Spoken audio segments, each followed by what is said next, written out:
Hello বন্ধুরা, good afternoon. আমাদের হচ্ছে সাথে আমি গাছ লাগাচ্ছি টপে। এই দেখুন গাছগুলা। এক সময় আমি শরীরটা খুব খারাপ ছিল, আর এটা দেখছে, এটা কি গাছ? ড্রাইগন। অনেক ড্রাইগন কিনে খেয়েছে, তখন হচ্ছে অনেক দাম ছিল।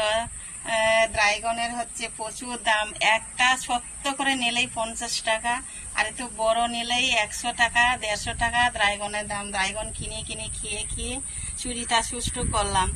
তারপরে মনে হচ্ছে ড্রাইগনটা কোথায় পাওয়া যায়, অনেক চেষ্টা করে আমি ড্রাইগন নিয়ে এসে ড্রাইগনটা লাগালাম। কিন্তু আমাদের ড্রাইগনটা কি সুন্দর হয়ে আছে, আমিও খুব আনন্দ লাগছে। এই দেখুন ড্রাইগনটা যদি ভালো হয়ে যায়, ভালো হয়। সবাই আশীর্বাদ করবেন যেন আমার ড্রাইগন গাছটা ভালো ফল হয়, যেন আমি খেতে পাই, শরীরটা সুস্থ থাকে।